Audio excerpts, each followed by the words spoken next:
ಆದರ್ಶ ಸಿದ್ಧಾಂತನೇ ಆರ್ಟಿಗೋಸ್ಕರ ದುಡಿದಿದ್ದೀವಿ sir. ಒಳ ಮೀಸಲಾತಿನ ತಾವು 6% ಮಾಡಿದ್ರು.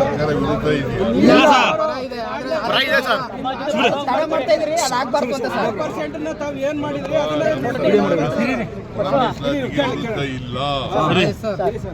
ಸರ್. ಈಗ ಏನಿದೆ ಅಂದ್ರೆ ನಮ್ಮಲ್ಲಿ ಗೊಂದಲ ಏನಾಗಿದೆ ಅಂದ್ರೆ 6% ಏನ್ ಮಾಡಿದ್ರೆ 6% ಮಾಡಿದ್ದು ಕೋರ್ಟು ಇಂಟರ್ಫಿಯರ್ ಆಗ್ಬಿಡ್ತದಲ್ಲ. ಈಗ ಸರಿ ಸರ್ 5.5 ಮಾಡಿಕೊಡಿ ಸ್ವಾಮಿ. ಹಳೆ ಪದ್ಧತಿ ಪ್ರಕಾರವೇ 5.5 ಮಾಡಿ ರೀ ಸರ್. ಆದರ್ಶ ಸಿದ್ಧಾಂತನೇ ಆರ್ಟಿಗೋಸ್ಕರ ದುಡಿದಿದ್ದೀವಿ ಸರ್. ಒಳ ಮೀಸಲಾತಿನ ತಾವು 6% ಮಾಡಿದ್ರು. 6% ತಾವು ಏನ್ ಮಾಡಿದ್ರಿ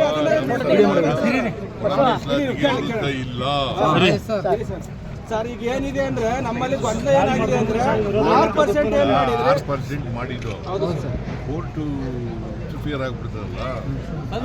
ಈಗ ಸರಿ ಸರ್ 5.5 ಮಾಡಿಕೊಡಿ ಸ್ವಾಮಿ. ಹಳೆ ಪದ್ಧತಿ ಪ್ರಕಾರವೇ 5.5 ಮಾಡಿ ರೀ ಸರ್. ಮದುವೆಯಲ್ಲಿ ಹೆಣ್ಣು ಕೊಡ್ತಾ ಇಲ್ಲ. ನಿರುದ್ಯೋಗ ಸಮಸ್ಯೆ ಇದೆ. ಯಾರು ಕೂಡ ಇಲ್ಲಿ ನಮ್ಮಲ್ಲಿ ಉದ್ಯೋಗದಲ್ಲಿ ಒಬ್ಬರ ಇಬ್ಬರ ತಾಲೂಕಲ್ಲಿ ಇರೋರು ಸರ್. 56,000 ಉದ್ಯೋಗಗಳಿಗೆ ದಯಮಾಡಿ ಒಳ ಮೀಸಲಾತಿ ಅಪ್ಲೈ ಆಗ್ಲೇಬೇಕು ಸರ್. ದಯಮಾಡಿ ಪ್ಲೀಸ್ ಆಗ್ಲೇಬೇಕು. ಮಾಡಿ ಅದೊಂದು ಒಳ್ಳೆ ಕೆಲಸ ಮಾಡಿ. ನಿಮ್ಮನ್ನ ಮಾದಿಗ ಸಮಾಜ ಕೊನೆ ತನಕ ನೆನ್ಸ್ಕತ್ತೆ ಸರ್. ಮಾದಿಗ ಸಮಾಜ ಕೊನೆ ತನಕ ನಿಮ್ ಕೈ ಹಿಡಿಯುತ್ತೆ. ಕಾಂಗ್ರೆಸ್ ಪಕ್ಷನ ಕೈ ಹಿಡಿಯುತ್ತೆ. ದಯಮಾಡಿ ಅವಕಾಶ ಮಾಡ್ಕೊಡಿ. ಕೊಡಬೇಕು ಅಂತ ಸ್ಪೈಲ್ ಮೇಲೆ ಸಹಿ ಮಾಡಿರೋರು ಮತ್ತು ಕಾಯ್ದೆ ಮಾಡಿರೋನು ನಾನು. ರಾಜ್ಯಪಾಲರು ಭೇಟಿ ಮಾಡಿ ಅಪ್ರೂವ್ ಮಾಡಿಸಿರೋನು ನಾನು. ಸುಮ್ಮನೆ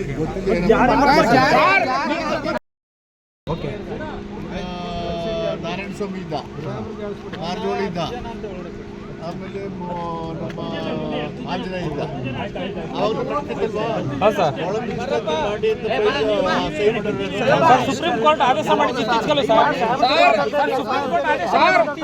ದಯಮಾಡಿ ನೀವು ದೊಡ್ಡವರು ಇದ್ದೀರಿ ಸರ್. ನೀವು ದೊಡ್ಡವರು ಇದ್ದೀರಿ, ಮುಂದೆ ಪರವಾಗಿದ್ದೀರಿ. ದಯಮಾಡಿ ಇಂತಹ ನೈಜ ಇಂಟ್ರೆಸ್ಟಿಂಗ್ ಹಾಗೂ ಕ್ಯೂರಿಯಾಸಿಟಿ ಸುದ್ದಿಗಳು ನಿಮಗೆ ಸಿಗಬೇಕು ಅಂದರೆ ಇಂಡಿಯಾ ಫಸ್ಟ್ ಟಿವಿ ಸಬ್ಸ್ಕ್ರೈಬ್ ಮಾಡಿ.